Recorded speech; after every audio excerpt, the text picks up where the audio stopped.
Calling the Housing Authority of the City of Salem to order for Monday, July 22nd, 2024. Will the recorder please call the roll? Commissioner Stapleton. Here. Vice Chair Phillips. Here. Commissioner Gwynn. Here. Commissioner Gonzalez, absent. Commissioner Hoy, absent. Commissioner Nordyke. Here. Commissioner Varney. Here. Resident Commissioner Villegas, absent. Chair Nishioka. Here. Thank you. Vice Chair, do we have any additions? Oh, thank you. See, I forgot already. Will everyone please rise for the Pledge of Allegiance? I pledge allegiance to the flag of the United States of America and to the republic for which it stands, one nation, under God, indivisible, with liberty and justice for all. Thank you. Thank you. Vice Chair Phillips, are there any additions or changes in the agenda? There are no additions or deletions tonight. Thank you. No one signed up for public comment. And there's no one signed up for public comment, so we will move forward with a motion for the consent calendar. I move the consent calendar. Second. Thank you. Tonight's consent calendar consists of 3.1A, which is the July 8th, 2024 draft Salem Housing Authority minutes. And that's it. And will the recorder please call the roll? Commissioner Stapleton. Aye. Vice Chair Phillips. Aye. Commissioner Gwynn. Aye. Commissioner Gonzalez, absent. Commissioner Hoy, absent. Commissioner Nordyke. Aye.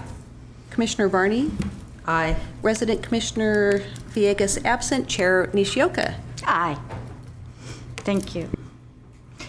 We have no action items and no resolutions, no public hearings. So we'll move on to special order of business. And is this one, or is it at number 6? Number 6. Thank you.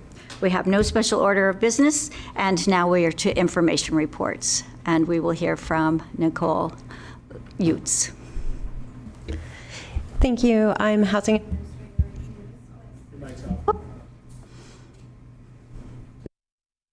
Let's see, try this one. There we go. We'll start over. Hi, I'm Nicole Utes. I'm the Housing Administrator for Salem Housing Authority.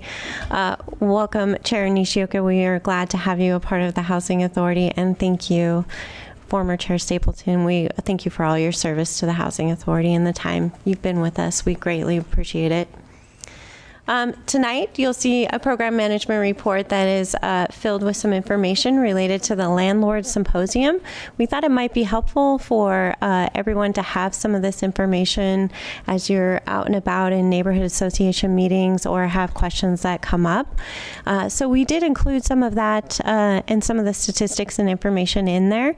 Please feel free to reach out if you do have any questions about that. We did have a very successful Landlord Symposium. It was held on Friday, June 28th. We had representatives from the U.S. Housing and Urban Development, Oregon Housing and Community Services, West Valley Housing Authority, Salem, and Marion County. It was great for all of us to be in the same room, collaborate, and answer landlord questions. I did want to mention that our Assistant Housing Administrator, Jessica Blakely, has been working with the City Emergency Manager for several years. She most recently used her FEMA Emergency Management certifications to support the City Emergency Operations Center as Planning Sections Chief on Sunday for the Ironman event. The Planning Section Chief coordinates information from police, fire, and public works, compiling it into incident action plans and approved by Incident Commander. She says it was a very long 12-hour day, but she reports back that the event was a successful and great training for future stand-ups of the city EOC. And just so you know that Jessica does run our FEMA half of our Salem Housing Authority, and so we're excited to be a part of that team and be able to train with them and alongside them as in case for any emergency needs at the Housing Authority as well. At the same time that Jessica was over at the Ironman event volunteering her time, we had staff down at the Housing Authority that was ensuring 22 of our youngest residents were safely navigating through a thunder and lightning storm. to meet their scheduled departure on a military bus to Camp Rosenbaum. We currently have 2 staff volunteers at camp and 2 headed over for tomorrow. We are committed to help support these efforts through resident service, ensure these children can attend a summer camp. The signups have opened up in a new electronic format for our residents to reach out for some resident services through our back to school shopping with Shop with a Cop program. We have recreated and redone this to where we can be highly efficient in an electronic format that's been broadcasted on our website, on our Facebook, can be reached through cell phones, internet, and through our kiosks in our office. But we're hoping to get a good notion of how many people or what the need is. But the Back to School Shop with a Cop program is with the partnership with the Believe program, and we're very excited to have 45 of our youngest residents be able to attend that.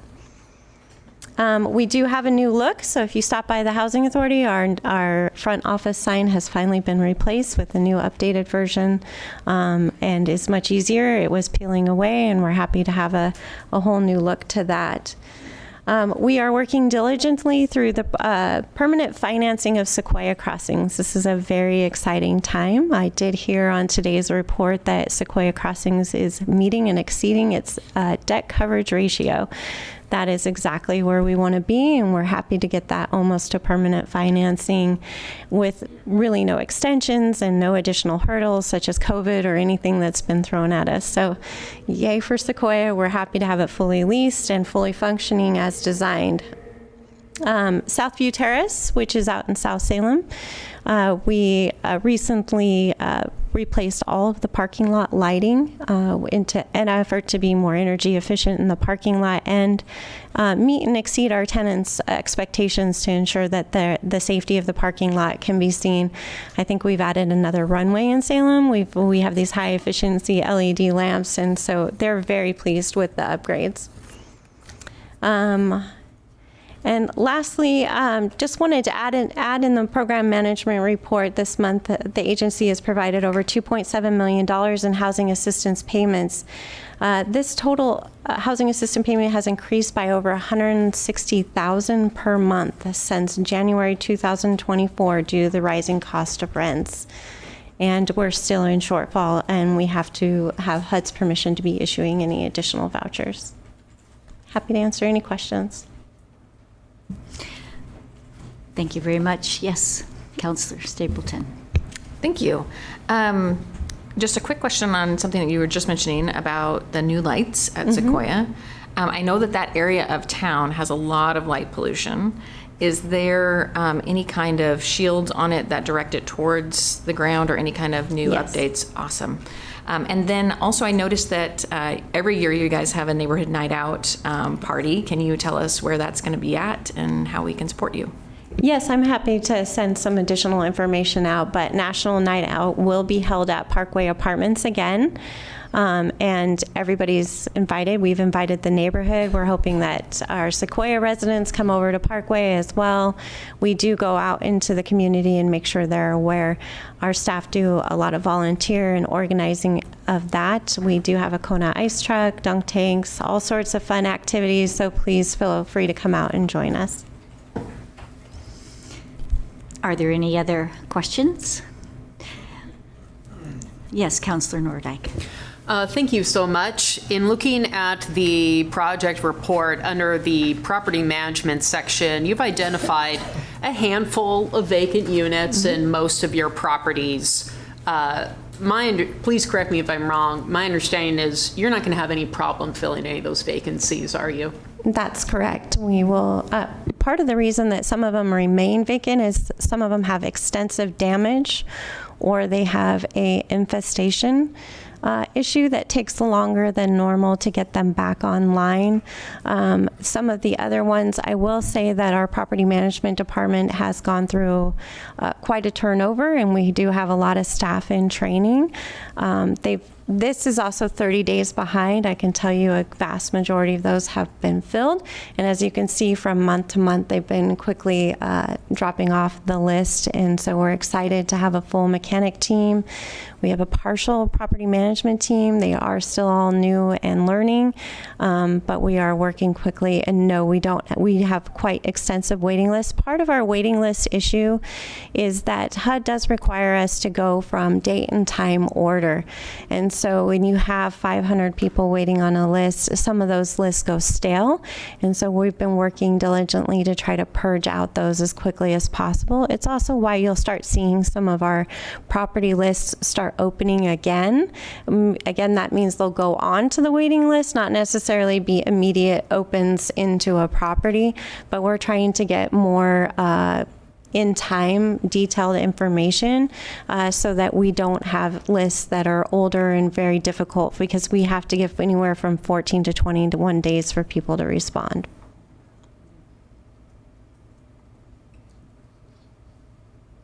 Any other questions? Well, I will finish by saying again, high praise for the Salem Housing Authority. You do such a wonderful job, and I always love the Outreach Navigators report about people that they have worked with and the wonderful things they do. So thank you for including that in your reports. Thank you. I believe that is it. We are adjourned. I need to tap.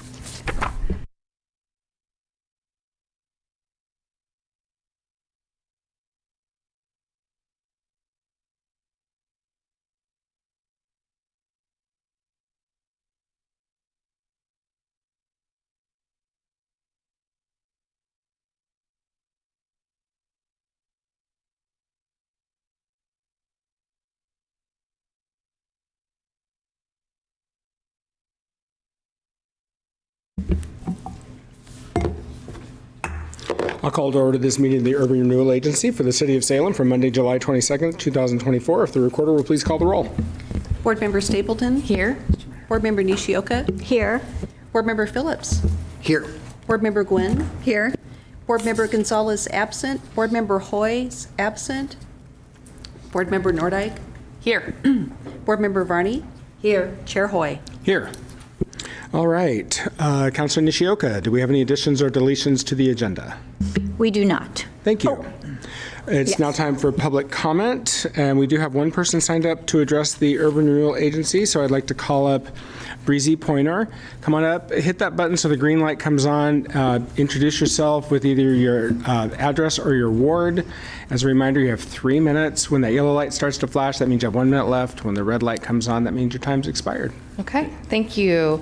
Good evening, Mayor and City Councilors. My name is Breezy Pointer, and I'm the Housing Director for Mid-Willamette Valley Community Action Agency.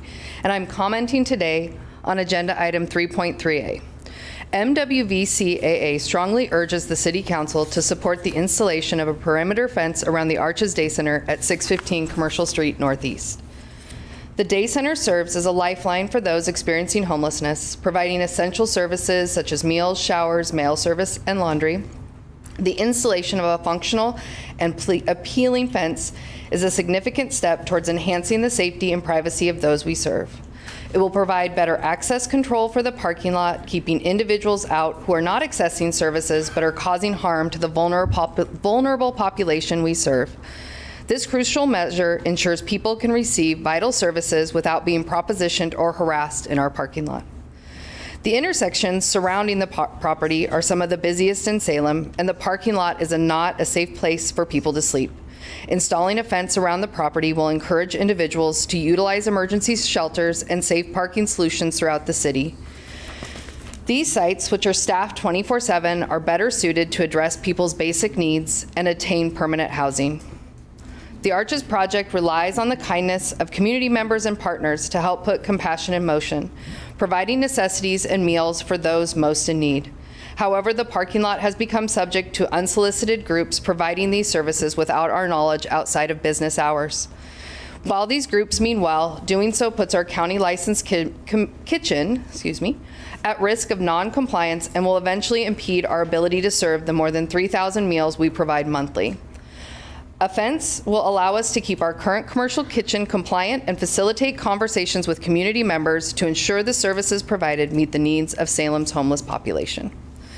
The Day Center at 615 Commercial Street Northeast is more than just a physical structure. It is a sanctuary for the individuals we serve. As the frequency and intensity of extreme weather events and people experiencing homelessness increases, so does the public's reliance on MWVCAA to provide for the basic needs of our community's most vulnerable residents.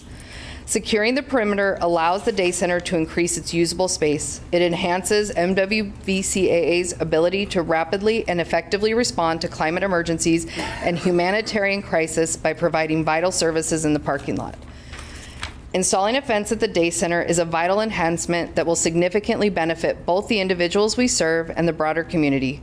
This measure will improve safety and ensure the Day Center remains a cornerstone of compassion and support in Salem. Thank you for your continued support. Thank you, and thank you for your comments. It really helps to provide context around this topic. So I think we have a question for you, if you could hold before you go. Councilor Nordyke. Thank you, Mr. Mayor, and thank you, Breezy, and please extend my gratitude to your entire team. I volunteered at the Arches Day Center. I've helped serve meals there, and I know that you guys provide a life-saving work every day. I'd just like a little more context. On a typical day at Arches Center, how many clients do you see? Sorry. On average, 121 unduplicated individuals.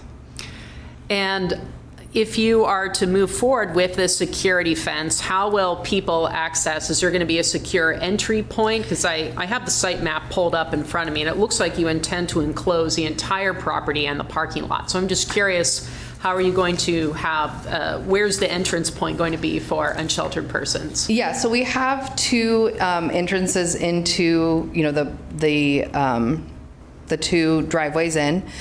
We are working currently with, to make sure that there's also a safe way for pedestrians to be able to access, that space without having to also work against traffic or, be fighting for that same space in a traffic space. So I unfortunately have not seen the actual mock-up of the whole design, but I do know that that is something that was taken into consideration in the design of it as well. And just two more questions, if I may, Mr. Mayor. We are going to have a number of new counselors join us next year. Is your facility available if any of them would like to come and tour it and get to know what you do better? Absolutely. We are always open to having individuals, community members, city councilmen, anybody, and women, anybody that's interested, just let us know, and we can give people a tour and let them see what we do. And the final question I had, are you guys still accepting volunteers to help out the Day Center? If so, what are the typical volunteer activities available? So we are currently working with our development team to expand that a little bit more. We obviously are accepting volunteers through our cooling and our warming initiatives. Right now in our Day Center, there's been some volunteer opportunities with the kitchen and doing some assistance with cleaning. And they can, once we get our website and our volunteer program up and going, then they'll be able to sign up through our website. Okay. I actually have a follow-up question to one of Councilor Nordyke's questions. How many people would you say typically, I know I'm just asking you for a very rough number, are on site who aren't accessing services? Like how many of those sort of problem type individuals would you say that is on a given day? I'm the first person in the building at 7 o'clock. A little bit before 7. First person on site. There's at least 7 vehicles in our parking lot that have spent the night there. And we're kind of canvassing. Of those average of 7, there's usually only 2 that are actually using services. And then when we've had folks set up outside, camping outside around our perimeter, we found that less than 10% of the folks are actually accessing services inside. We've tried to keep vehicles moving through and moving on, but they do tend to be a spot where folks are congregating. So it's kind of hard. Like usually there's probably 5 to 7 vehicles at any time that aren't accessing services, but are just kind of hanging out in the parking lot with crowds around them. Thank you. You're welcome. Any other questions? Thank you for your testimony. It was really helpful. Thank you. Appreciate it. All right. Councilor Nishioka, the consent calendar. I move to approve the consent calendar. Second. Motion by Nishioka, second by Phillips. Councilor, to your motion. Yes, the consent calendar consists of 3.1 A, the July 8th, 2024 draft urban renewal agency minutes, and that concludes the, Nope. Turn the page. well, thank you. See, I'm going to get the hang of it. I really am. They all get easier from here. And 3.3A, Riverfront Downtown Urban Renewal Strategic Project Grant Extension, Mid-Willamette Valley Community Action Agency, yes, because we just heard it. And then 3.3B, Riverfront Downtown Urban Renewal Strategic Project Grant Exception, Lori Ann Rogers, LLC. Okay, and that concludes, thank you. Thank you. Counselor Stapleton. Thank you. I just wanted to thank staff really quick on items 3.3A and 3.3B. This is something that I hear a lot about, being that I'm the counselor for this area. And I have always been able to count on staff to step in and help mediate the issues that are there, and I'm really glad that this is coming forward as a way to help them, because I know that that's a really challenging spot. We heard a little bit about that. I've heard even more via email about the challenges that go on for those two businesses there. I do hope that the fencing is, I know there's a fine line between fencing that looks harsh and one that still maintains a beautiful, welcoming space. And so I hope that you all get to that perfect strike a balance there. And just thank you so much for all your help. I know the businesses there are going to be really thankful for you and the ability for the city to help in this way. So thanks. Thank you. You're looking at me, but I would like to thank Cherie Wargren for this, because she's had a number of conversations with both property owners and tenants. So it's been her hard work. Thank you, Cherie. Councilor Nordyke. Thank you. I echo those comments. And I also want to point out, I certainly support the exception for arches. And I will also be voting support for the exception made for the private property owner that is right next door. Even though we didn't hear any testimony from that private business owner tonight, I mean, the city recognizes that safety is a priority for everyone who works or lives downtown. And we do a lot to work with our downtown businesses to make sure they know about the kinds of grant opportunities that are available to them. And this is just one of those examples. And so I will be more than happy to say aye in favor of 3.3 A and B. Thank you, Counselor. Is there further discussion? Will the recorder please call the roll? Board Member Varney? Aye. Board Member Stapleton? Aye. Board Member Nishioka? Aye. Board Member Phillips? Aye. Board Member Gwynn? Aye. Board Member Gonzalez absent. Board Member Hoy absent. Board Member Nordyke? Aye. Chair Hoy? You caught me. I apologize. Aye. Just yawning. Motion passes. All right. We have no public hearings. We have no special orders of business, but we do have 2 information reports. Does anybody have anything on item 6A? 6B? All right, and we have nothing else on our agenda. Ms. Rutherford, did you have anything you wanted to say? No, I have nothing else to add to the information reports. Great. We're adjourned. Call to order the meeting of the Salem City Council for Monday, July 22nd, 2024. If the recorder will please call the roll. Counselor Stapleton? Here. Counselor Nishioka? Here. Counselor Phillips? Here. Counselor Gwynn? Here. Counselor Gonzalez absent. Counselor Hoy is absent. Counselor Nordyke? Here. Counselor Varney? Here. Mayor Hoy? Here. All right. Councilor Nishioka, do we have any additions or deletions to the agenda? Yes, we do. You have a motion? So I move that we have the addition, do I say the number? I move approval of the additions and deletions to the agenda. Thank you. I move approval of the addition and deletions of the agenda. Second. Whoa, got 2 seconds. That's a fourth. Motion by Nishioka, second by Phillips. You're doing great. Don't worry about it. Seriously, it gets easier after this. None of this is like natural or intuitive. It's not. It just takes practice. You're doing great. So to your motion. Thank you.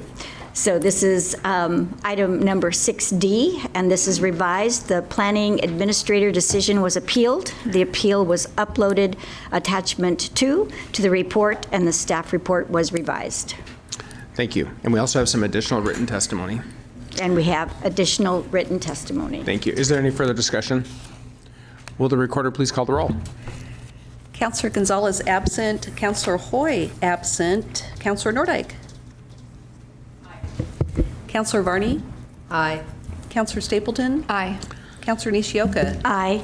Counselor Phillips. Aye. Counselor Gwynn. Aye. Mayor Hoy. Aye. Motion passes. All right. It's now time for council and city manager comments. I would like to begin this evening by just making a few comments about a couple of items. I'm going to start with a great loss that we had in our community last week. Last week, our community suffered a great loss in the passing of former Senate President Peter Courtney. Senator Courtney had a significant impact on our lives, whether you know it or not. He left his mark in every part of our community, every ward in Salem, and in every corner of the state. Whether you have interacted with him personally or not, you know the name Peter Courtney. This influence of his nearly 5-decade political career cannot possibly be measured except to say that his reach extended to us all. The city of Salem especially benefited from Peter Courtney. From 1974 to 1980, he was a Salem city councilor. He sat right there in that desk. Peter Courtney's last city council meeting, shortly after his passing, I found myself reading the minutes from the Monday, December 15th, 1980 meeting, and it was Peter Courtney's last city council meeting. And here are the minutes from that meeting. And this is when minutes were really minutes. I was talking to the city recorder earlier. They did verbatim minutes, so you can read what was actually said, which is kind of amazing. I can't imagine how thick some of these would be and how much staff time it would take these days. But what I noted in there is that at his last meeting, Mayor Aldrich told Councilmember Courtney that he was the conscience of the council and a maverick, and that his dedicated service to the city and his ward were admirable. Senator Courtney's major accomplishments are too many to list, but his advocacy for our state hospital and the YMCA are well known. You may also know of his love for animals, with his bills to ban puppy mills and cockfighting, and for his love of Oregon, with the belief that we are Oregonians first and political party members second. His Oregon way was one of working towards a common good, armed only with good intentions and integrity. I just want to take a moment to reflect on Senator Courtney's life and his impact on our city.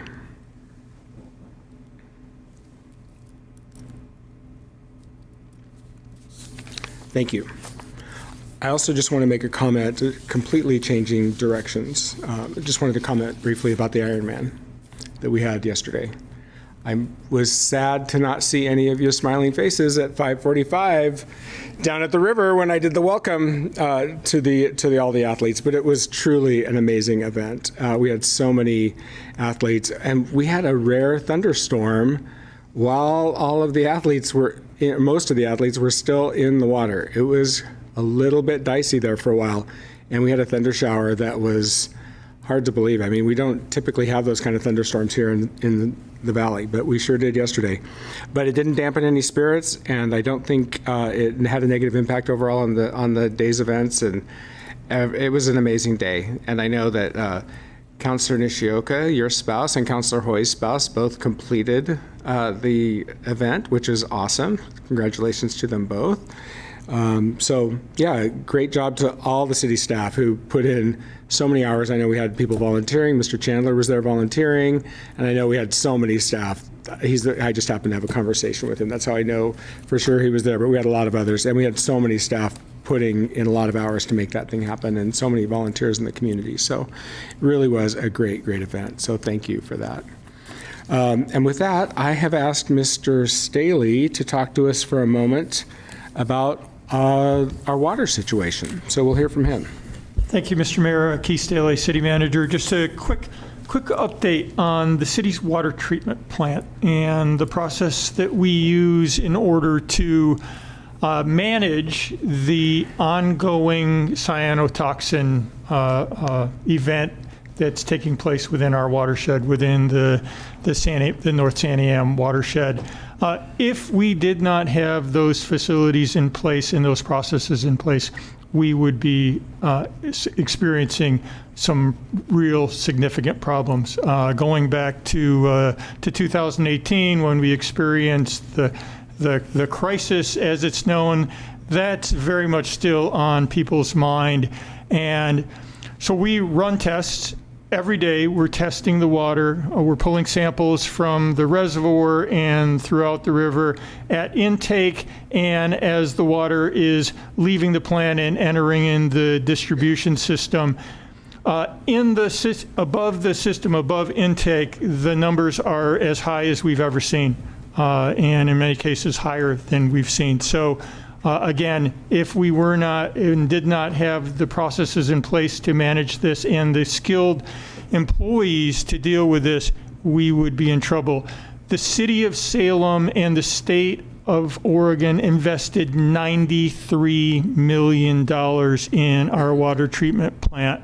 And that's an extraordinary investment, but it's an investment that is paying off every single day as we manage this what would be a crisis is literally a non-event, because the outfall, the water that's coming out into our system, the water that I'm drinking here today, does not have cyanotoxins in it, and thank goodness, because they're serious. They have serious consequences. Councilor Varney shared some information about eating fish and some other things related to it, and of course our pets are vulnerable as well. So I thank the community.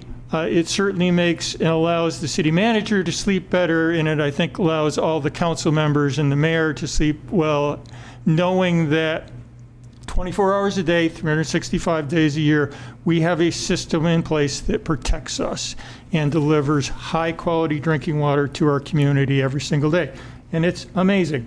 And it's not because we're adding chemicals to the water. It's because we have an ozone treatment facility that removes those cyanotoxins, which I think is really of note. And we didn't really coordinate it this way, but I can tell you, we would not have gotten that money for that treatment plant without Senator Courtney. He delivered that money to the city of Salem. Yes. Thank you, Senator Courtney. We appreciate you for what you've done for our community. One other thing, if you saw my weekly report, I did mention the ozone treatment facility and the slow sand filters. Not only do we have ozone, we have slow sand, and we also have a chlorination facility as well. So the triple whammy, and literally there is no cyanotoxin in our water, at least not in a measurable quantity. But a couple other things, in case you didn't get a chance to read my report, just briefly. It's on page 478 of the weekly report. This is page 52. Every week I prepare a weekly report, and it highlights the extraordinary work of our entire city. And this week there were just a couple notable things in there. Our fire department, working in tandem with the police department, as somebody was trying to cut a hole in the roof, we're not sure why, of a local hotel. But the police department and fire department working closely together to help this individual off the roof and to find them a safe place other than on the roof trying to cut a hole in it. Just the amazing stuff that you see and hear about as you read the weekly report. Our police department also noted several instances of gunshots and continuing community violence. And just this Friday, we continued our conversation with the community about community violence, and there will be additional events later in the summer. So please stay tuned for those events and watch your emails and your calendars for those, because they're a great opportunity to continue the conversation. And the police chief noted some ideas that came out of the meeting on Friday, including a parade, a march against community violence, and he and I will be coordinating on how and when we might be able to do that. But that sounds like a great first step, no pun intended, towards addressing this terrible scourge of community violence. And last but not least, I did want to mention our friends from the Mid-Willamette Valley Community Action Agency and the Navigation Center has now celebrated its 1 year of operation. And I think the most notable thing about the information that Jimmy Johnson, thank you. Jimmy Jones passed along to us is that 52% of the people that they are serving in that facility are ending up in a permanent housing situation. And that's an amazing outcome for a supportive housing facility. Numbers like 25% are much more typical for that sort of housing. And I think we should be thankful to Jimmy and his team for the work that they're doing there. For sure. Thank you for highlighting that. In fact, I think one more little piece of information that's helpful is that the average length of homelessness for those individuals, I think, was about 4 years. So those people have been homeless for 4 years, and now 52% of them are being housed because of our navigation center. That's quite notable. Thank you, Mr. City Manager. Are there any other comments? Councilor Nordyke. Thank you so much, and thank you for highlighting the great work at the Navigation Center. I know that that's enjoyed bipartisan support from this council. We also receive financial support from the Marion County Commissioners, so this has been a community effort to bring people into safety and stabilization. So I'm really proud of that and happy to have played a small role as one of many people to make that a thing. A few comments. First of all, for Ironman, I want to say thank you to the city staff, all of the volunteers, Travel Salem, and basically everybody else who made it such a huge success yet again. The day before the Ironman, I decided to walk the last bit of the course. So I parked my car in that first parking lot at Minto Brown, and then I walked all the way downtown, talked to some of the athletes along the way, talked to Travel Salem, and it kept my eyes peeled for trash along the way too. And the amount of trash that I picked up, I could hold in one hand. I mean, the park was in pristine condition. The downtown, I wandered into downtown and came back. The whole area just looked great. And I know our staff work hard every day, not just when there's a massive athletic event in town, to keep our city clean. And I'm extremely grateful for that, and extremely grateful for all of our park staff and volunteers who do any kind of litter patrol. Another thing I noticed, I love talking to the Ironman athletes and just finding out who are they, where are they from, why did they choose this race? Because there were 3 Ironman competitions going on across the country. It's a busy organization. They're like constantly on tour. It's like a band that's always on tour. And the folks I talked to, some had been here before, some hadn't, but they were unanimous in how much they love this course because it's somewhat shaded, because it's in such a pristine part of the country. They love the bicycle tour up by Ankeny. It's a very popular course, and as I understand it, it tends to sell out early. All the hotel rooms get booked up early. And that's a real testament to the appeal of this course. So I'm excited for that. Oh, and by the way, the gal I talked to from Los Angeles flew in using the Burbank airport.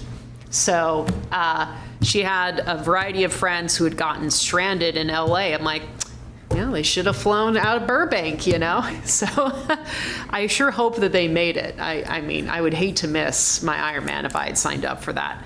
But that was just yet another reminder that the flights that we're bringing are unlocking the gates of Salem to parts of the world that just never even knew who we were. So that was exciting. Next, Community Violent Reduction Initiative. I was there Friday night, and like Chief Womack got up and briefly spoke, and I really appreciate it if he's here tonight. He spoke with such compassion and humility, and he talked about, I'm here to listen, not to talk. And I followed his example, and I worked we all broke up into small groups, and I volunteered myself to be the scribe so that I could write down other people's thoughts, questions, and concerns about violence in our city. I found that extremely helpful. And there was a lot of interest and questions about the possible peace walks that Ben McBride mentioned. Peace walks being where just a group of neighbors gets out and they walk their city streets, their neighborhood streets at night to build community, to spark conversation, to deter crime and graffiti and all those things. And it costs nothing. It's free. And I love the idea of having low barrier or basically no barrier options for any member of our community to be a part of the solution, because that's another key takeaway that we've heard our police chief and Ben and others say. You cannot police your way out of community violence alone. You have to have, if you really want to change things, arresting people alone will not do it. You have to get the community involved so that the next generation of young people doesn't get distracted by gangs, doesn't get involved in crime. So I'm really encouraged by that. And then last but not least, wildfire season is upon us. I saw that Statesman Journal reported that there are nearly 100 fires burning across the state right now. This is a reminder yet again of the fact that we are surrounded by times where climate change has a variety of impacts across our state. And it means that firefighters around our state get stretched really thin. So my kudos to everybody who's either a paid or a volunteer firefighter, a search and rescue, or other professional who answers a call whenever there's a wildfire happening near them. Lastly, I did have the opportunity to meet Peter Courtney a few times. Mr. Mayor, you already did such a nice job commenting on him. I would simply add, I loved Peter's commitment to bipartisanship.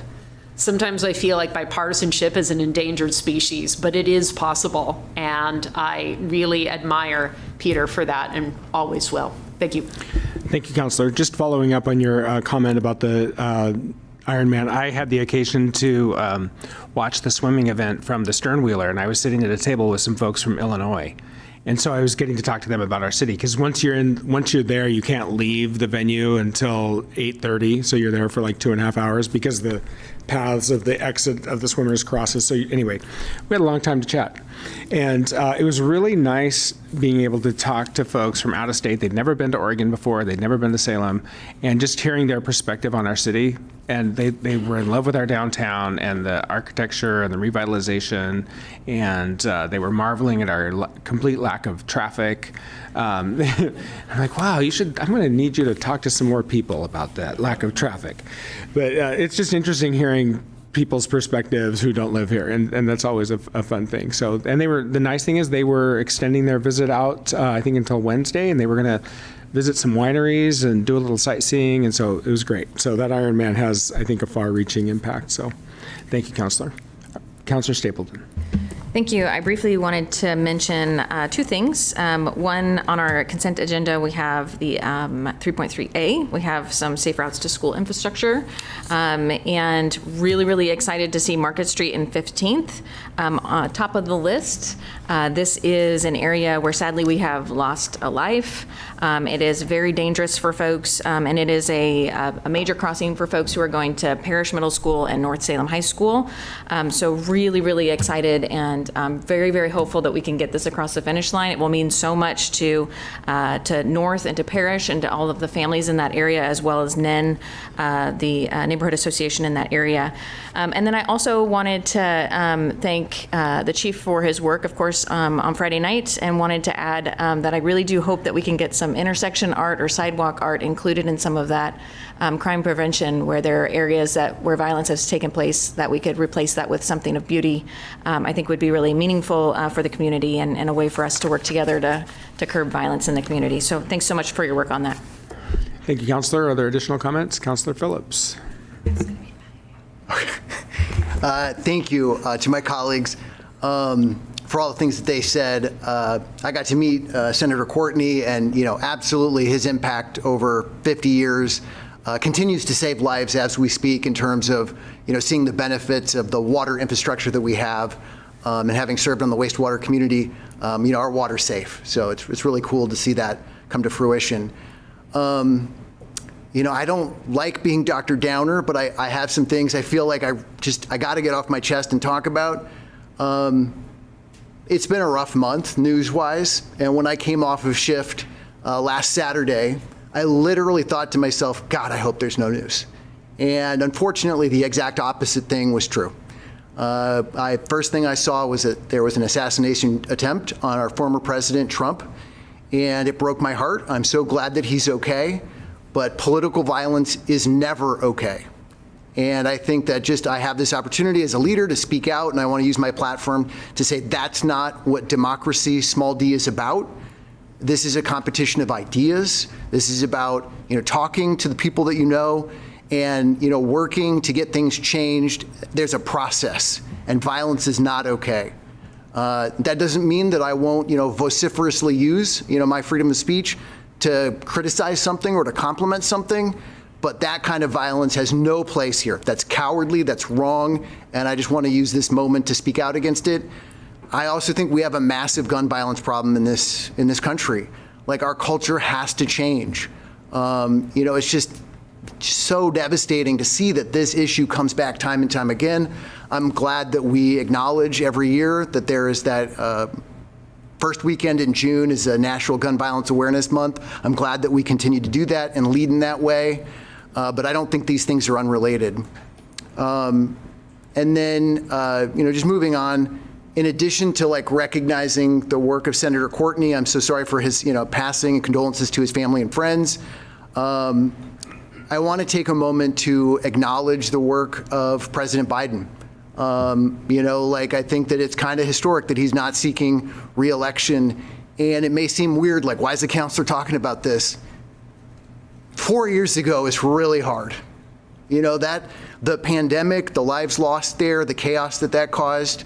Some credits should be given to Trump, like Operation Warp Speed worked. Vaccines are safe and effective. You all should use them.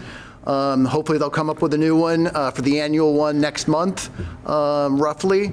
If you're age 65 and up, you should get 2 a year. And if everybody else should get 1, just like their flu shot. We're seeing a lot more people with COVID. But in terms of what President Biden did to save lives, to lead the mass vaccination effort, to bring back stability to our country, the lives saved with ARPA, the lives saved with all the bipartisan measures that got passed through, just incredible work, really a historic presidency. So the idea that it's a coup that he voluntarily withdrew is nonsense. I'm a person that chose not to seek re-election. There's no coup there. That's just something that each person has to make a decision as their self. So I really appreciate his work. And I just wanted to call out the political violence. So thank you. Thank you. Thank you, Counselor. Are there additional comments? Counselor Nishioka. Thank you, Mayor Hoy. I want to thank our city manager for his report, his weekly report. All 582 pages? And I honestly will tell you that I do start it every time. I may not always finish it, or I start to speed read a little bit, but again, I really appreciate all the work that you do, and it does help us all really get caught up on what's happening. And I'm especially glad that you spoke about our safe drinking water. It was something that I felt needed to be reminded of all of us. And again, thanks again to Peter Courtney, the past council, mayor, all of those that were part of that. Every time I start to have a glass of water, I really do think about how lucky we are to have such pristine drinking water. And we are still making efforts. I've been on the wastewater task force, and I'm also on the advisory for the stormwater. And so I am enjoying all of those activities, and I'm very grateful for our safe water.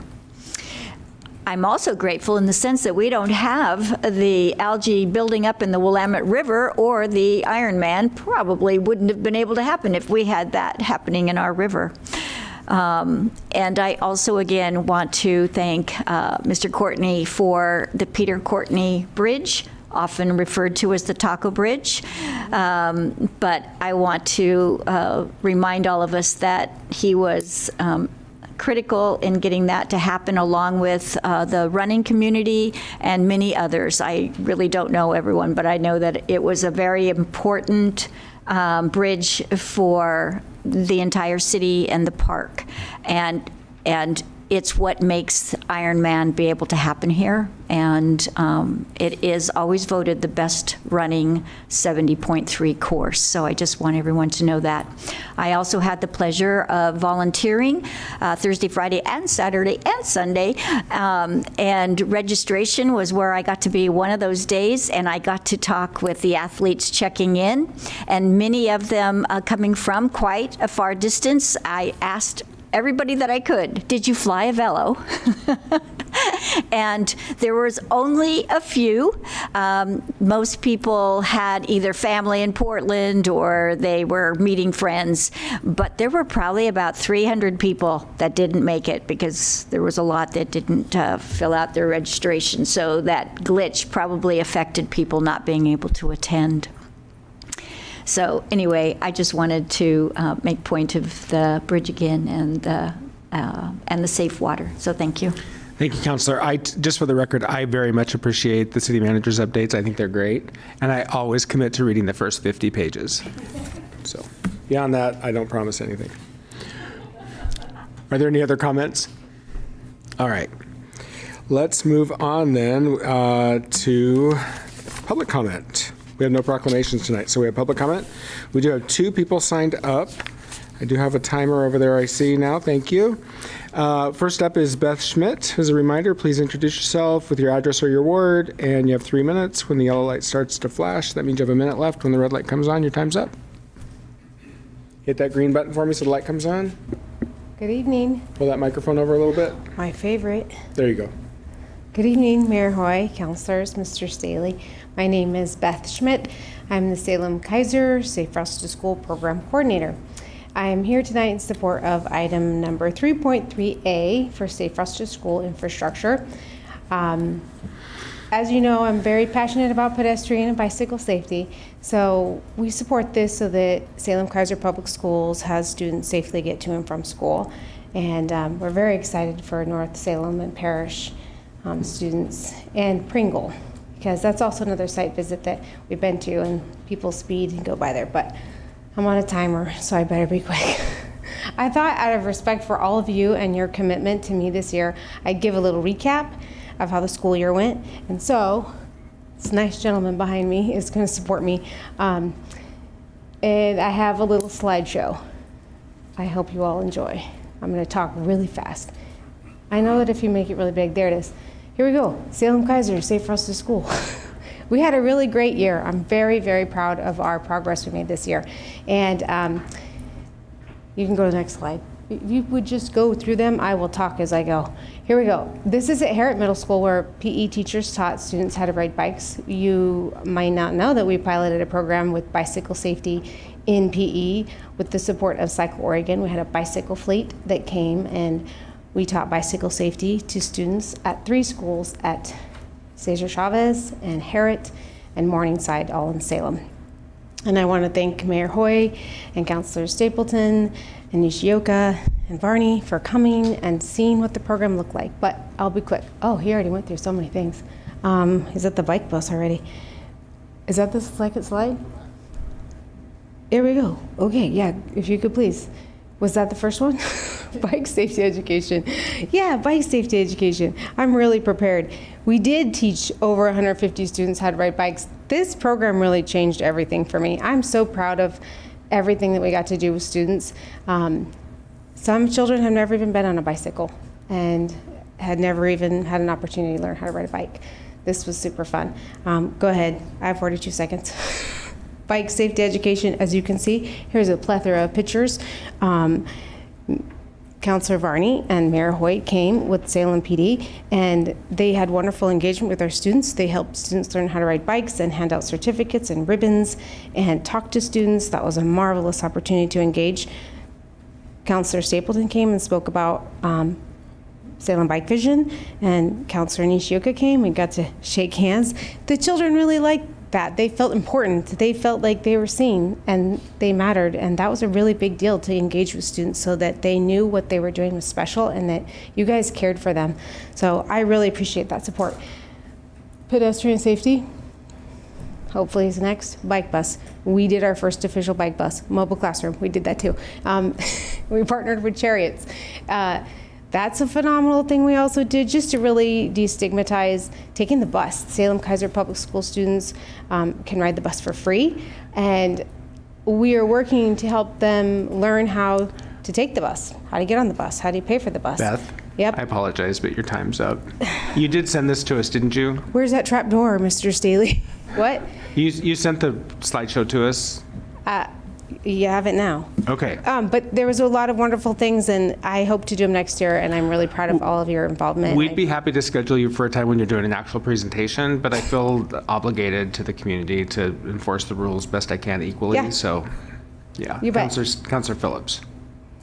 Just a brief question on the agenda item 3.3A. I've heard Councilor Stapleton talk enthusiastically about the application for a project in Ward 1, and I think you mentioned that there's a application for the Leslie Middle School crossing across Pringle that's in Ward 3. We had a fantastic presentation to the Morningside Neighborhood Association. That neighborhood association voted unanimously to support it. Can you talk about, like, briefly, this is like state funding, and these projects were chosen with some likelihood that they have a chance of getting funded through state funding? Right. That might be a better question for staff or Julie Hansen. Yes. That's really her area. Yes. And so, she has all that information. I'm super glad she can give it to you. She knows how it's scored, and she can speak further to that. But I'm in support of it, and I will happily do whatever is needed to help our students get to and from school safely. thank you for your testimony. Hi, Julie Hansen, Transportation Planning Manager. Can you repeat your question? Just that this is state funding that we're applying Yes. for with the projects in Ward 1 and 3. Yes. And there's it's some state- likelihood they could succeed. Yes, it's state funding. There's about $26 million, and we submitted 10 pre-applications. They did an initial scoring, and these were the 2 that scored the highest. And so we are, fingers crossed, moving forward, recommending that we move forward with submitting the Part 2 applications. Thank you so much. I didn't mean to put you on the spot. I'm just super encouraged to have this on the agenda to support it later. Great. Thank you, Julie, and thank you, Beth, for your testimony. I will just say the experience over at Hera with Councilor Varney was really wonderful. I mean, we watched a grade school principal in her business suit with a skirt on, running alongside what I'm going to guess is a second grader, 3rd through 5th, so 3rd grader, helping him to learn how to ride a bike, and it was one of the most heartwarming scenes I'd ever seen. I mean, it was just so amazing. And to watch those students' eyes light up when they figured out that they could ride a bike, it was really, really amazing. So, yeah, Councilor Stapleton. Thank you. Yes, I had so much fun. I was out there in the early morning. I will not say that I was racing the kids around with my bike, but it was so fun to go out there. And I did see Beth cry about kids learning how to ride bikes, and that's her heart, right? She's just so passionate about what she does, and it was really emotional to see some of those kids on a bike for the first time, and to just recognize how we maybe took that for granted, or a lot of folks take that for granted, and to realize that our community has spaces and places that are committed to seeing that everybody has a wonderful and safe and joyous childhood. And so thank you, Beth, for all that you do. You are loved and cherished in the community, and what you're doing is really important. And I did have a question for Julie. Just when I tried to get you to stop walking away, but We're still in public comment. I'm sorry. Just really quick. When will we know All about? right. Go ahead. When will we know about these grants? See, that was super tiny. They anticipate taking their recommendation to the Oregon Transportation Commission in January of 2025. And so then we would be entering into agreements, and then the projects have to be delivered within 5 years. And as you know, that it takes time to deliver, to design projects, get right of way, and construct. So probably not soon enough, but pretty quick. I'll be satisfied with progress. Thank you, Julie. so many comments. I'm just going to filter them all and move on. All right. Up next, we have Jim Shepke.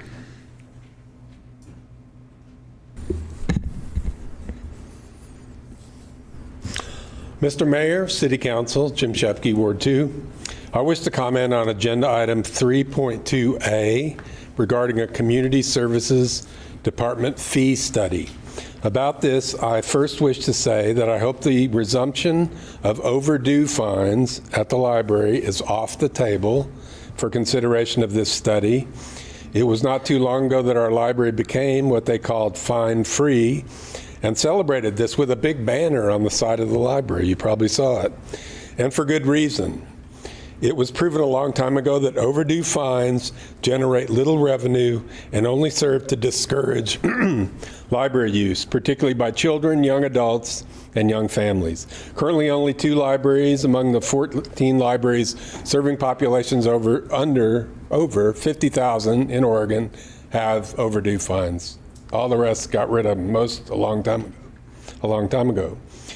The same goes for the resumption of parking fees, which we just got rid of for parking up to 3 hours a few years ago. That should be off the table for the same reason.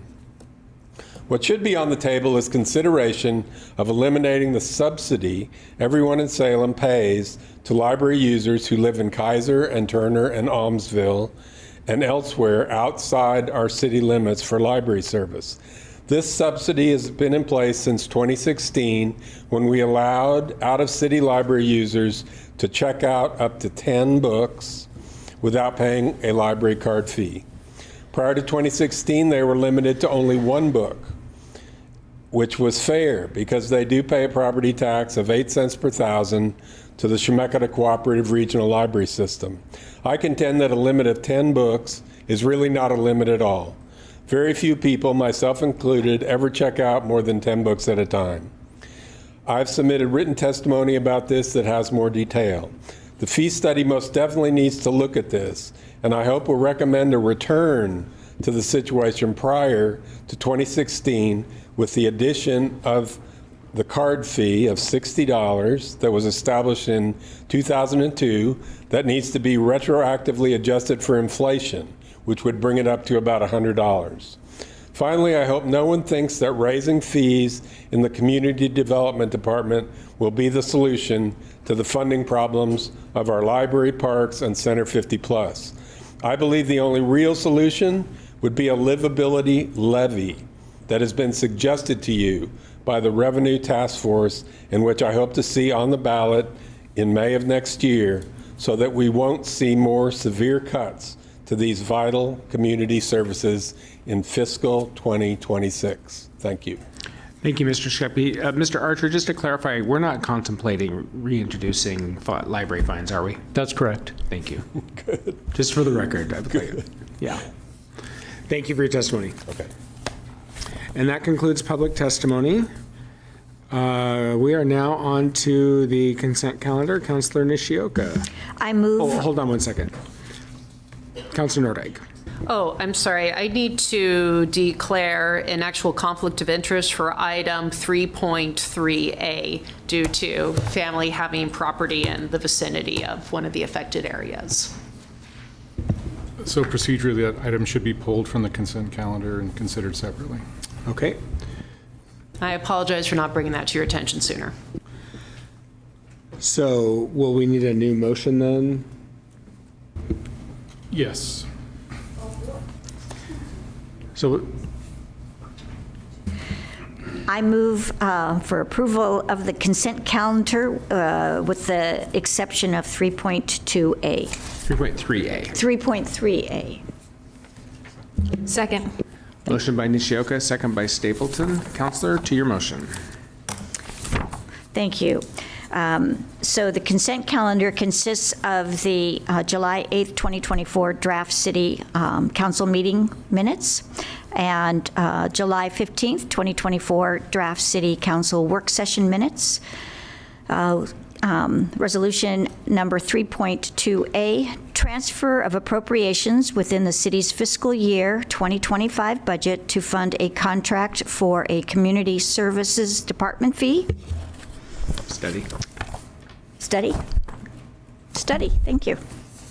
And that concludes the consent calendar with the change just made.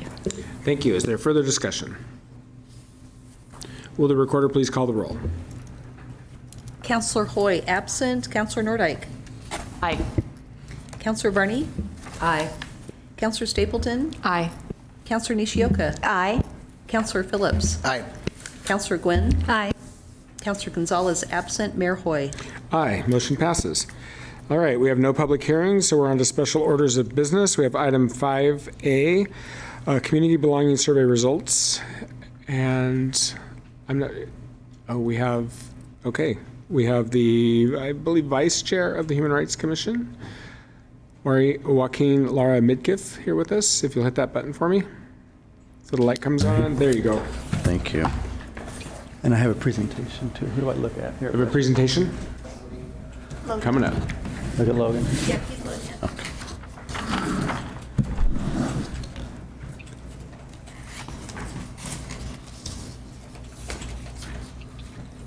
Ready?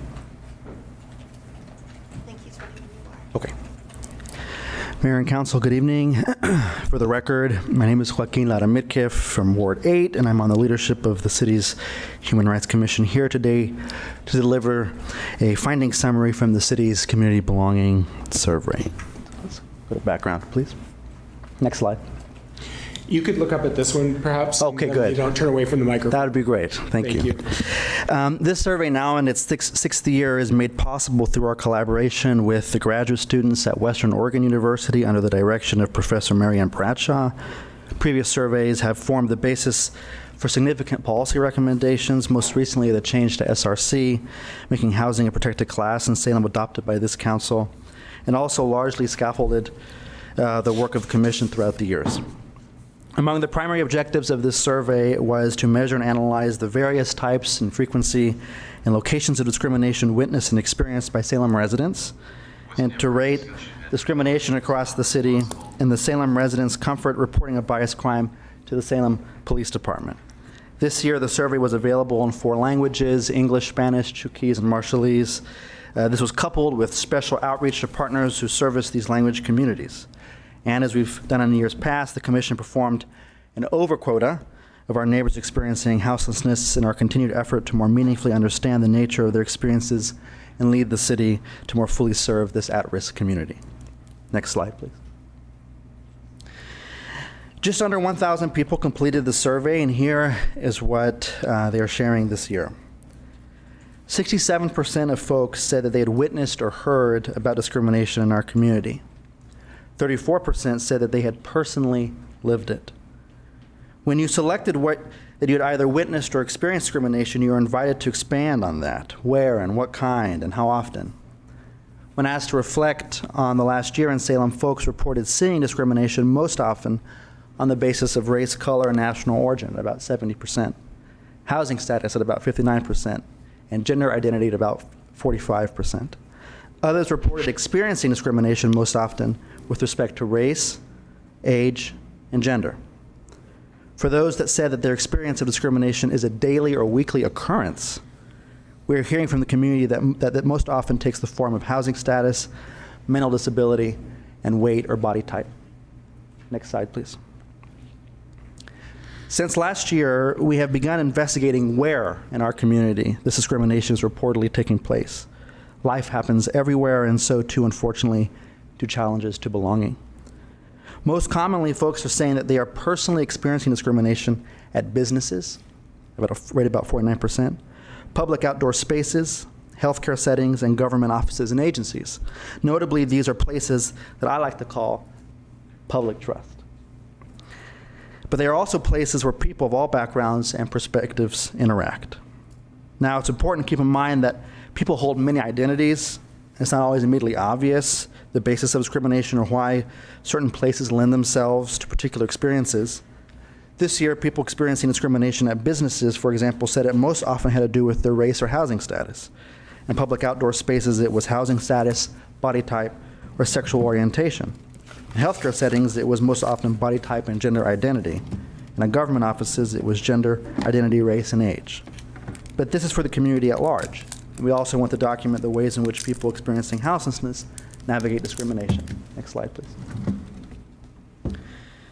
As you can see, about 82% of our unhoused respondents gave Salem a rating of poor or failing for the level of discrimination. This is a 23% increase from last year, very much in the wrong direction despite more robust protections. Like in past years, the experience of discrimination among folks in this community is nearly ubiquitous, 90%. This figure, which in my years of the commission has remained consistent, is staggering, 9 in 10 people, and many on a daily or weekly basis. For our neighbors experiencing houselessness, they encounter discrimination most often in public outdoor spaces.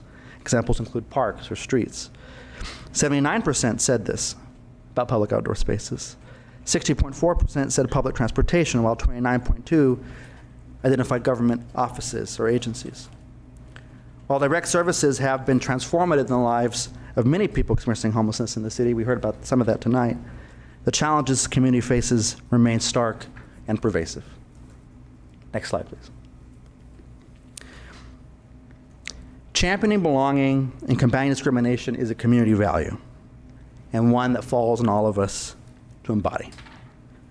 However, institutional levies do exist, and it's important to ensure that they are accessible to the public. In concert with the HRC, one of the main city resources available to folks experiencing discrimination in our community is Salem PD, with whom we have a liaison program and a close partnership. We wanted to better understand the public's level of comfort with that resource. If you were the target of a bias crime, respondents were asked, how comfortable would you be in reporting it to the Salem Police Department?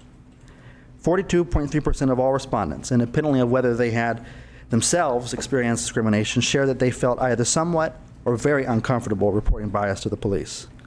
Among unhoused respondents, this figure was 67.3%.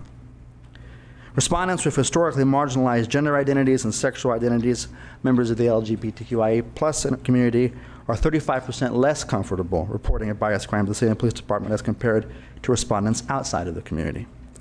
Overall, respondents who had recently experienced discrimination were 32% less likely to report than respondents who had not recently experienced discrimination. Notably, however, respondents who were aware of the HRC were 14% more comfortable reporting bias crimes. While some comments were positive about the SPD and its ability to serve our diverse communities, a majority of respondents mentioned concern about inaction, or at minimum a perceived inaction by the department. These results are consistent with surveys past. Prescribing solutions to this reporting barrier is complicated, but diagnosing it is less so. For many marginalized communities, interactions with the police are precarious and polarizing, and the driving thematic response from survey participants was that they felt unsupported and unprotected. This perception can impact trust and cooperation, like reporting, and ultimately erode the community's confidence in our justice system, and therefore that system's capacity to meet the needs of our communities. Next slide, please. As is the Commission's practice, we will work to analyze these data more fully and propose policy recommendations to Council and City staff in the new year. So for now, I'll say that I appreciate your attention to this summary of our findings as we continue our collaborative and fruitful relationship in service of our diverse local communities. Now, this concludes some acknowledgments, please. Next slide. I'd like to close by thanking, in particular, Commissioner Marshall, who's here in the audience tonight, for helping me and my Luddite personality to craft this visual presentation. And special thanks always to staff, especially Gretchen, for her boundless support, and to the students at Western Oregon for their service to the city. So again, I thank you and be happy to answer any questions you may have. Thank you. Thank you for your presentation. Can you talk to us a little bit about the methodology? How did people access this survey to respond? That's a great question. So, Mr. Mayor, it was primarily digitally distributed. For our unhoused neighbors, we always do targeted outreach. So we go to shelters and community partners and meet with folks directly. And often that's because the barrier to digital access is quite high. So we have paper copies, and we have a great team of our fellow commissioners and students who sit with folks and do that. In addition to that, this year we had, I think it was 4, and Gretchen, correct me if I'm wrong, targeted groups to certain language communities. So we went to the May Day rally for the Spanish-speaking community, went to certain church events for the Marshallese and Chukchi-speaking community, And we had a more robust partnership with our community partners. I think one of our Spanish language partners had a list of about 4,000 folks, and that was distributed to them. And so we've been working intentionally with our outreach, and I think that paid off this year because this is one of our largest respondent rates. So primarily digitally, but some intentional paper in person. Thank you. Yeah. Are there other questions? Councilor Stapleton. Thank you. Yes, I just wanted to thank you for your work on this. Every year, it's hard to take in the information, but a lot of times it's very much so a spotlight on the areas that we need to still work. And I know that progress is being made, but we wouldn't know this without the work of the HRC and your partners. And so thank you so much for bringing this forward. And I really look forward to hearing what you all come up with as you analyze this data and come back to us, hopefully with maybe some ideas on how we can do this better. And I know that progress is always slow. And sometimes when we see a setback, it's always challenging, but I know in our heart of hearts, we're all trying to make progress here, and I know that we will, and with your help, we're gonna need that help from you. So thank you so much for your work and service. Thank you, Councilor. We've very much enjoyed our partnership with the council and previously gotten some great stuff passed and adopted, and solutions to community challenges are already here in the community, and it's just a matter of celebrating that and uplifting that and finding ways to bring that forward. So thank you for your comments. Sorry. Councilor Nordyke. Thank you, Mr. Mayor. I echo Councilor Stapleton's remarks. Also, in looking at the student presentation in our materials, I noticed a quote here. The library is one of the few public spaces in Salem that I find space to be my queer self, according to one of the anonymous respondents. And I just want to highlight that because in talking to a lot of the folks who came out to talk to us about the importance of library funding, that was one of my takeaways from my own anecdotal conversations with our library lovers. Were there any other comments that really stuck out to you that are of particular importance to our queer community in Salem? Yeah, thank you. We're wading a little bit into the areas of recommendation, which I hope to come back to talk to you about in the new year. But I will just momentarily pause, Councilor Nordyke, and say that the library was again and again something that was highlighted for folks as a vital source of belonging and kind of safety in our community. So that was not just that one comment; it was kind of throughout. For the queer community in particular, I think public outdoor spaces was a challenge. Healthcare settings were also a challenge, especially for our trans community in terms of accessing healthcare. And we have a committee, at the HRC in particular dedicated to kind of addressing those issues. But in so much as public outdoor spaces are also challenging, they're also sources of community building and gathering and kind of creating safe spaces. So in the vein of the library, other public spaces like kind of pride gatherings, the ones in June and also in September, are always sources of solace for the community. And I think finding ways to promote as many safe and positive public gatherings as possible for that community is, I think, a good way to move forward, and has already been evidenced in people's responses to the survey. So thank you for that question. Are there other, Councilor Varney? Thank you. No, I really appreciate this and appreciate the information and all the work you do. This is the 6th year, yeah. Right? And I realize the methods and things have changed over time, but are there any particular areas that stood out where there's been substantial improvement or any improvement over time? That'd be a good question. Some of those years predate my time on the commission, so I have to default to staff. I will just expand on the 6-year mark. So our first survey was done in 2017, when the professor who kind of consults with us was at Willamette.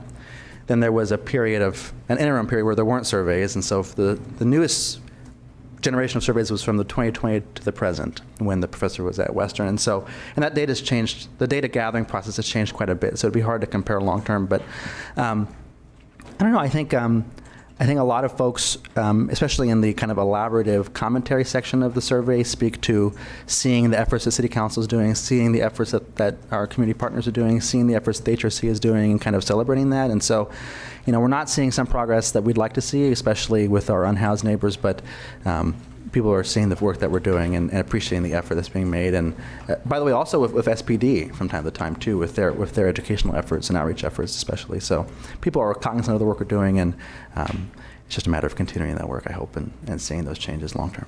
Thanks for the question. Yeah. I was going to say, I really appreciate that in the comments, because I agree with you, and those things are hard to measure, but if people are noticing, and also just awareness, I think is really crucial, and you do a great, I mean, it's a great job, and it's just important for people to be aware of these biases, and that's a big part of it, so thank you. Thank you, Councilor. Councilor Nishioka. Thank you. And again, also, I'll repeat, thank you for bringing this report to us.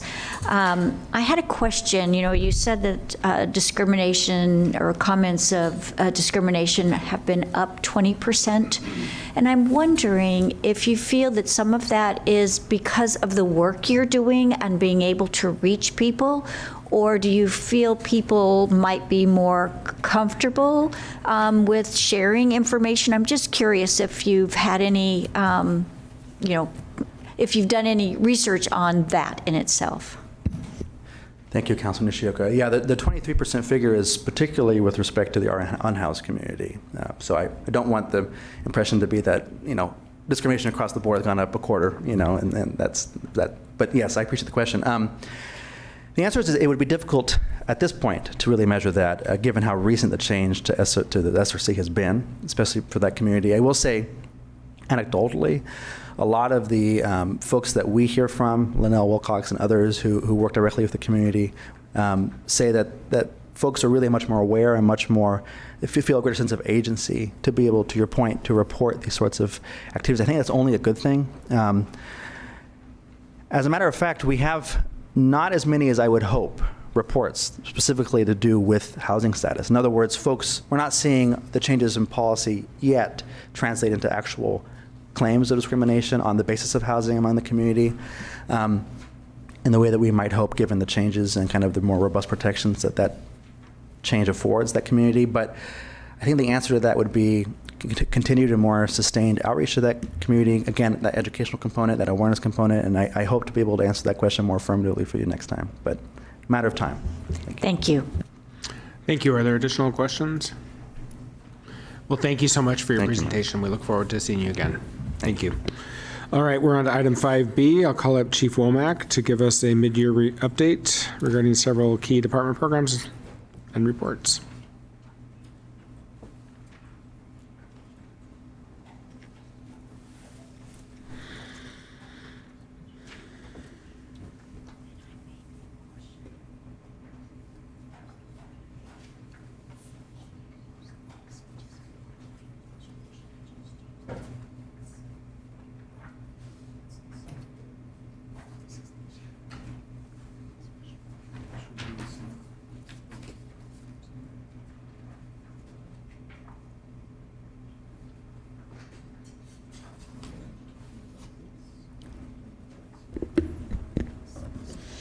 Okay, Mayor Hoy, Councilor, City Manager, thanks for the...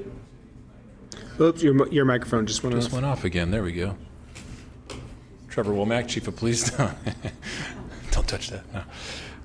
Appreciate the opportunity to present this update. Over the past several years now, we've kind of settled into a cadence of twice annually just providing general police department updates, usually mid-year and another one following towards the end of the year. So I appreciate this opportunity. Tonight we'll be talking about several key initiatives and programs within the department, each of which supports some identified objectives within our strategic plan, which as a reminder has us focused in 3 priority areas of safety, legitimacy, and excellence. So we'll be touching on the body-worn camera program, which is also an in-car camera program, the Community Violence Reduction Initiative, CVRI, a major overhaul to our policy and procedure manual that's underway, and 2 annual reports, use of force and pursuits. So I'm going to try to run through and provide just a quick overview. There's a lot of information, and in fact, to try to make it a little bit easier for ease of reference, we just printed you a separate copy packet with this information. If you want to flip through it tonight, or if you want to look at it later on your own time at home, it just makes it a little bit easier to do that. So that's another reference document for you there. I'll try to go through this quick update, overview, and then maybe answer any questions that you have. And I also have with me, back in the corner over there on his computer, Deputy Chief Brandon Ditto, who's been so hands-on, directly involved in almost all of this. And so between he and I, hopefully we can answer any questions there are. So with that, we'll get right into the first piece here and talk about our body-worn camera program. Just background information on the program quickly. Reminder that council approved the funding for this back a couple years back. I think it was fiscal year 22. It took us about 18 months. We went through a pretty thorough process of testing vendor, selecting a vendor, purchasing the equipment, implementing the equipment, and all the training that was involved to finally, launch the program. And I would just note, Chief, that Senator Courtney helped us secure the final bit of funding to make that happen. That's true. It's his night. That's a true story. Everything goes back to Senator Courtney somehow. Yeah.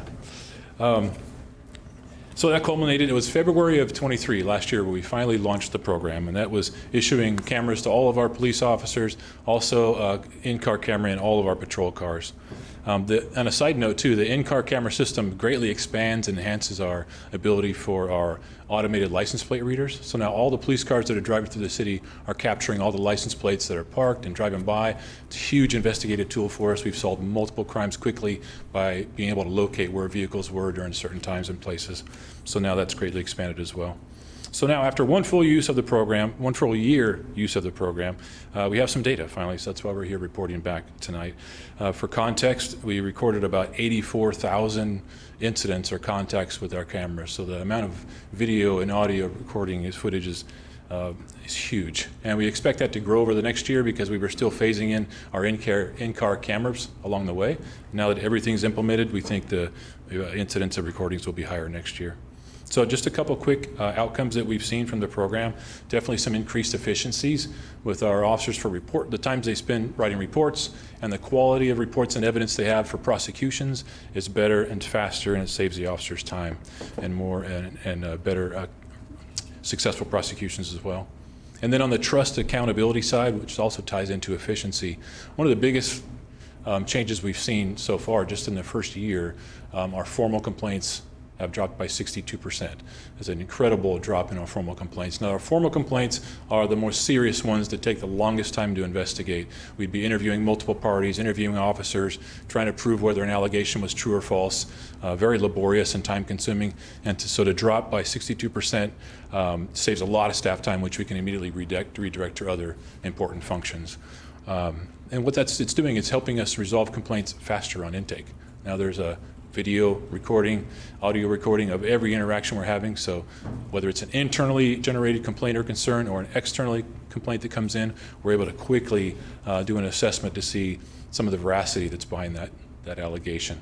And again, as I've said from the beginning, these cameras provide accountability on both sides of the lens, which is important. There's two parties involved in a conversation, and so the cameras help to provide accountability on both sides of the lens.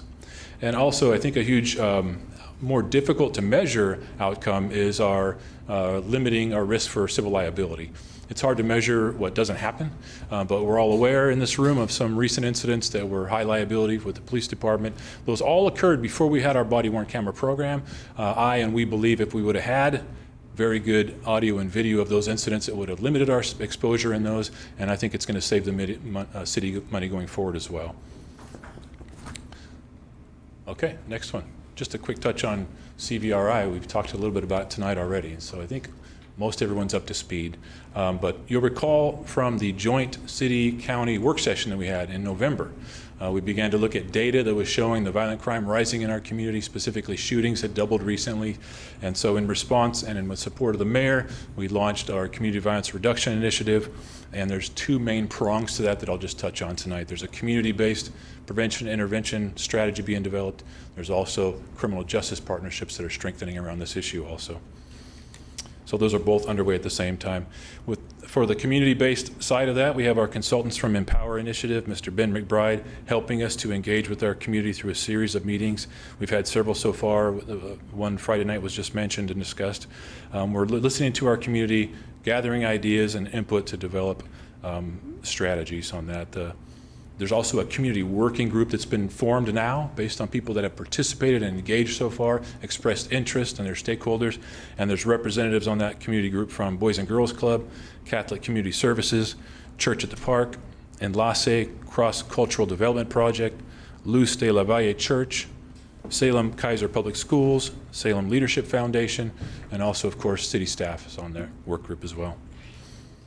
So again, the meeting Friday night, it was kind of mentioned already, some ideas about peace walks, which is really, if you think about this problem, there's hot areas and hot people. I oversimplify it too much, but there's areas in our community where majority of our shootings happen.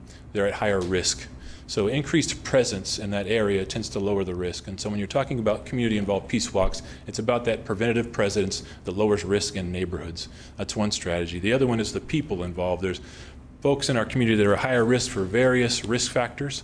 Most of them are known to the criminal justice system already from prior contacts.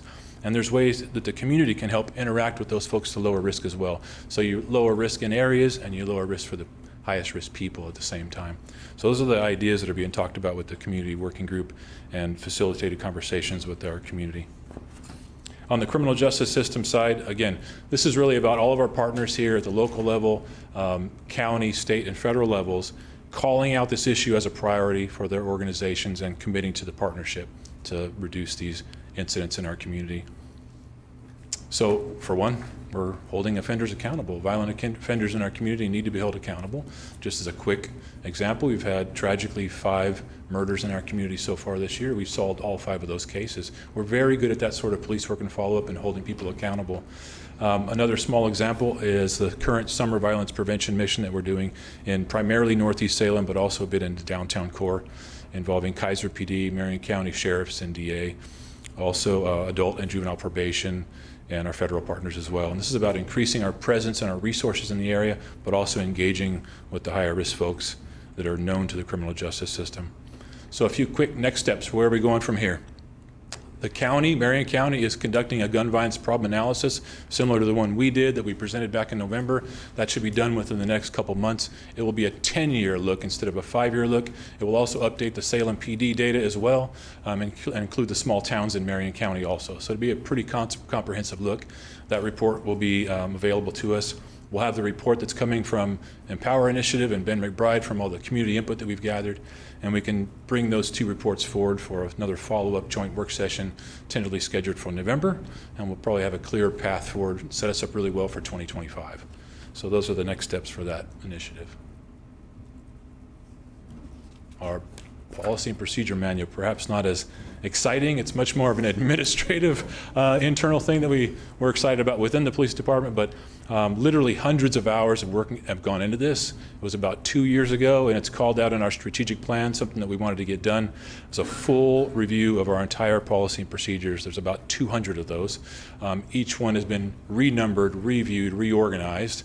And the purpose behind this was primarily to make sure that all of our policies meet legal standards, of course, accreditation standards as well. We're an accredited agency, so we want to make sure our policies meet all accreditation standards, that they incorporate recognized industry best practices as much as possible, and that they reflect the tenets of procedural justice, which you may recall is foundational for our trust building efforts with our community. So that was the primary goals with this. This project is still underway, but we're coming towards the end now. So we're at the phase now where we're actually implementing the new updated policies within the organization for all the officers, and will be completed by the end of this year. That will culminate with a huge step forward for transparency and accountability for the Salem Police Department, because our policies will be posted online for the world to see for the first time ever. And so that's another huge step for us for transparency and accountability. That'll be on our transparency portal by January. Just kudos to it's a collaborative effort, obviously. We have some outside experts, some consultants helping us with this. We have our internal subject matter experts helping with each policy based on whatever the topic is. We have city partners with city legal, city attorney, and human resources, for example, that are all working on this project together. So we're excited about that huge administrative project. So now we get into a couple annual reports. We're going to talk about tonight our annual use of force report and our annual police pursuit report. The Salem Police Department has completed annual reports such as these for many years, actually, but they've been primarily an internal management tool for the document, not discussed publicly like I'm doing here tonight, for example. So it's another huge step forward, I think, in transparency and accountability for the organization. So we've invested the past couple of years just redesigning these reports. There's more information, more data.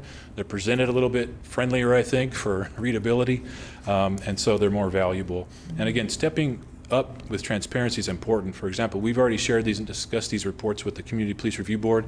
Councilor Nordyke and others will remember some of the recommendations back from the community policing audit to engage our Community Police Review Board in a more meaningful way. Well, this is one way we're doing it. We're presenting and discussing these type of reports with the CPRB, also with my advisory council to the chief. A few quick highlights. There's a lot of data and information in there. But for context, use of force, primarily with any police agency, but especially the Salem Police Department, is extremely rare. It's exceedingly rare when you think of the amount of work that we do. So some level of force was used in just 0.006% of all calls for service. I handle about 110,000 calls a year. So the number that involve any kind of force is exceedingly small. And it's only less than just about 10% of all arrests that we make involve some level of force. And it's important to say here too that force doesn't always mean physical contact with somebody either. We count all levels of force. So even if an officer points a taser at someone and doesn't actually contact them with the taser, that's a use of force. So a good number of our use of force incidents have no contact with the subject that we're dealing with. So when we talk about these numbers, remember that as well. Some of these actually don't involve contact with the person. But it goes from that level all the way up to deadly force. That's all captured. So everything from canine bites to pepper spray or batons or hands and fists, those things are all captured within use of force reports here in this document. Good news for us is use of force is trending downward. So we go back 2 years. If you compare to 2021, there's a 20% decrease in use of force incidents for the Salem Police Department. So it's trending in the right direction. When people ask why when they say things like that, sometimes it's hard to pinpoint exactly, is there a direct correlation between something we did and the use of force? There's just too many factors involved in each use of force incident to say what, but I do know and believe in my heart there are certain policies and training issues that can affect your incidence of use of force. This body's heard me talk before about, for example, the de-escalation training that we brought into Salem, the Police Executive Research Forum designed ICAT, integrating communications, assessment, and tactics. I've talked about that. We did a trainer-trainer. We're using that throughout our organization. And it's definitely also got a heavy emphasis upon scenario-based training within the department. So instead of just classroom training, we're taking that knowledge and we're putting officers through scenarios continually so they get to practice their skills in a more real-world environment.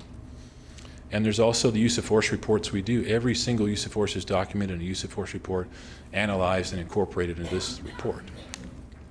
And finally, there were some bigger level things that we did do with policy regarding planned high-risk arrests. So, for example, if we know that we're going to arrest a violent offender that's dangerous, possibly armed, and we're preparing to do that, there's a new risk assessment tool that we'll use, and we help decide which teams and tactics are used as we plan that arrest out to try to lower the risk of a use and force encounter. So there's a lot happening within the department. This one's a little bit shorter. I'll just touch on annual use of force, police pursuit reports. As you can imagine, for obvious reasons, pursuits, high-speed pursuits are potentially very high risk, very high liability events, and as such, police pursuits require very strong oversight mechanisms and strong policy, strong training. And so this annual report helps us to monitor all of our pursuits that do occur and identify trends and take steps to change policy or training as necessary. Similar to use of force, pursuits are relatively rare. So in 2023, for example, you see we only had 24 pursuits, so we're averaging a couple a month. And that was 56% fewer than 2022. And so we had a huge drop off, and that's exactly, there's a direct correlation why it's a policy change that we made as an organization. So you're always trying to balance the risk to the public of a pursuit with the public safety risk of apprehending the criminal or the offender. And so our policy now raised the bar a bit as far as the justifications required to engage in a police pursuit, which reduced our number of pursuits. But we think that's a good thing for the number that we're seeing reduced, and we're still able to effectively, for example, pursue violent criminals. So with that, very quick, high-level overview. I tried to be quick. Happy to answer any questions about any of that. Thank you, Chief. Are there questions? Councilor Phillips. Thank you, Chief, for being here on the outstanding report and kind of overview of the last few years. You touched on it earlier, but it's great to hear that the body cameras and the in-car cameras are nearly fully online and being utilized. I've heard you testify previously when the prior Community Budget Committee voted unanimously to support us as a community having police officer worn cameras. You mentioned that that's kind of the norm or the expectation. Yeah. I only mention it because I agree with you that I don't think it would be easy to get insurance or liability coverage moving forward without that. But you mentioned that it's kind of hard to characterize that in a financial way. I mean, do you see there's any possibility of us ever going backwards? Yeah, if we're bankrupt, no, I'm sorry.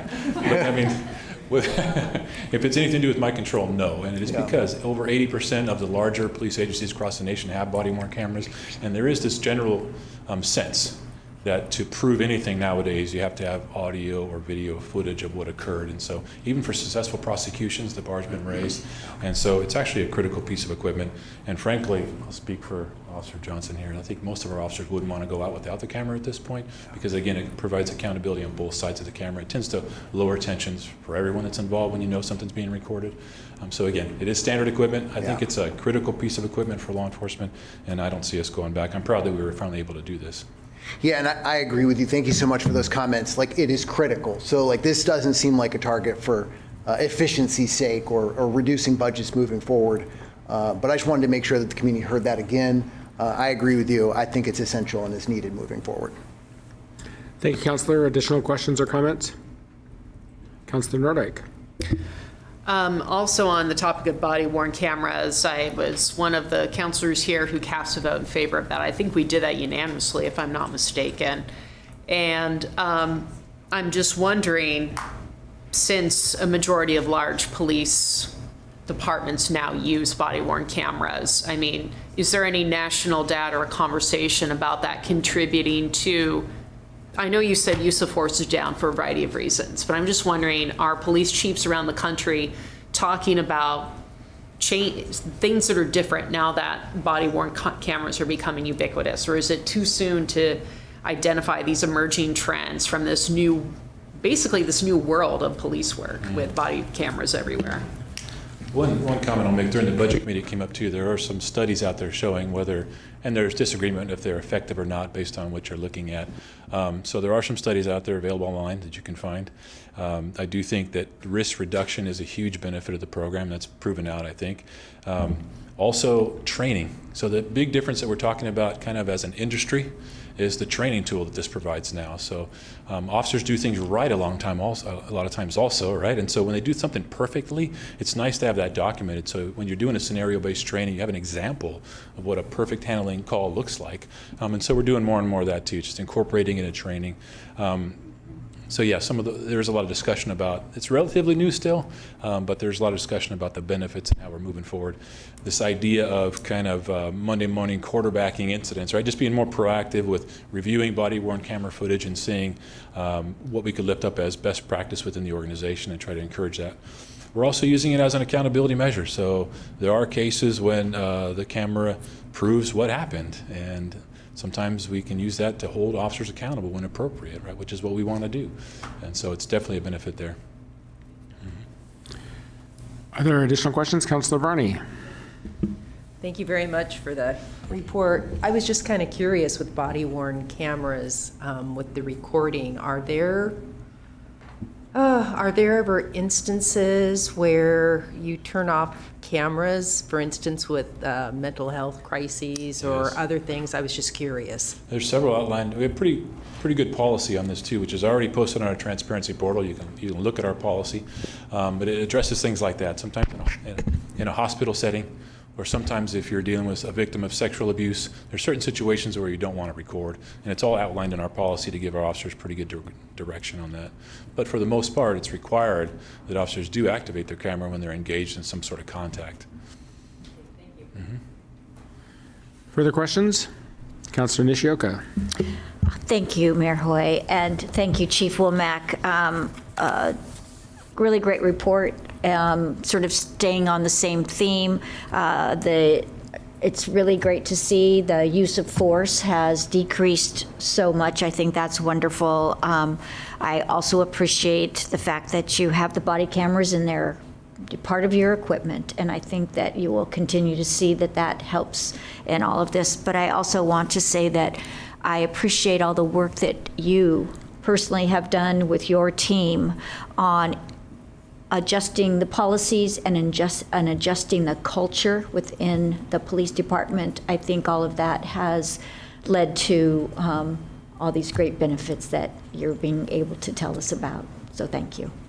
Thank you, and I really would just give credit to the team. I got a new executive team in place, and then just up and down the organization, I'm continually proud with the good work that the officers do day in and day out, and our support staff. It's amazing, really. Councilor Phillips. I just thought of another question. So it might be too soon to comment, but I've seen some reports that nationally, when averaged across the entire nation, property crimes, violent crimes are down, 15, 20, 25%. Are we starting to see that here? I mean, I definitely respect the fact that data shows that violent crimes, specifically gun-related crimes, were going up a little bit for the past couple of years. But are we starting to see maybe that bubble come down a little? For us, the violent crime has primarily been driven down because of some major cities with very high levels of violent crime are dropping. It's averaging out the whole nation that way, honestly. And I've talked about it before. We have a 15-year crime summary on our transparency portal. The property crime has looked relatively flat for the entire time. There's very little variation. It's the violent crime that was the outlier, and we didn't see that change much yet. It seems like it might have leveled off a bit in 2023, our last kind of report. I'm hopeful either it goes back down or it's too early to tell if that's a trend or not, but at least it might have peaked, which is could be a good sign. It's a little too early to tell, though. Further questions? All right, thank you, Chief. We appreciate your report. One last comment, quickly. Yes. And a chance for a little bit of input. So looking forward to maybe December coming back again. We will be finishing up our first 3-year strategic plan, so we'll be kind of wrapping that up and also designing the next 3-year plan. So maybe that's a topic we could discuss a little bit at the next meeting. But if anybody has any thoughts on areas of interest or topics PD related that you'd like me to bring into the conversation, tell me now or give me the information and I'll work on incorporating that next time. Thanks, Chief. Thank you. All right. We are now on to our pulled items. So I'm going to go to Councilor Nishioka for a motion. I'll get right to you in just one moment, Councilor. I move to authorize the city manager to apply for funding to design and construct the following 2 projects listed in priority order through the SRTS infrastructure program, and if successful, incorporate these projects into a future capital improvement plan and authorize the city manager to enter into an agreement with ODOT to accept the funds. Second. Motion by Nishioka, second by Stapleton. I'm going to go first to our city attorney and then to the councilor. Councilor first. Councilor Nordyke. I need you to hit your microphone, please, so we get it on the record. Of course, sure. I'm declaring an actual conflict of interest. I realized during this meeting, my family owns property in the area, and I would like to declare that conflict and not participate in this vote. Thank you. That's all we need. So I can remain seated here? You should leave your seat and Leave the seat? Okay. You can stay in the room, but leave the seat. I'm sorry. Sorry. You can stay in the room, but just leave your seat. You don't have to go outside. They clarified that one from before, so. All right, is there further discussion? Will the recorder please call the roll? Councilor Nordyke is abstaining. Councilor Varney? Aye. Councilor Stapleton? Heck yeah. Councilor Nishioka? Yes. Councilor Phillips? Heck yes. Councilor Gwynn? Aye. Councilor Gonzalez absent. Councilor Hoy absent. Mayor Hoy? Aye. Motion passes. All right. We are now on to information reports. We'll just go through these one at a time. Is there anything on item 6A? 6B? 6C? 6D? 6E? Nope. It's not a time for public comment. It's just an information report. You would have had to have signed up for public comment earlier in the meeting. Did you have a comment on a particular item? No, we're just the developers on that. Okay. So nobody is calling it up or taking jurisdiction over any of those, so they're just going as presented by the hearings officer or the planning commission, depending on the particular report. So, all right, just checking in on item 8, public comment. No, so we have no ordinances tonight. We have nobody signed up under number 8. We are adjourned.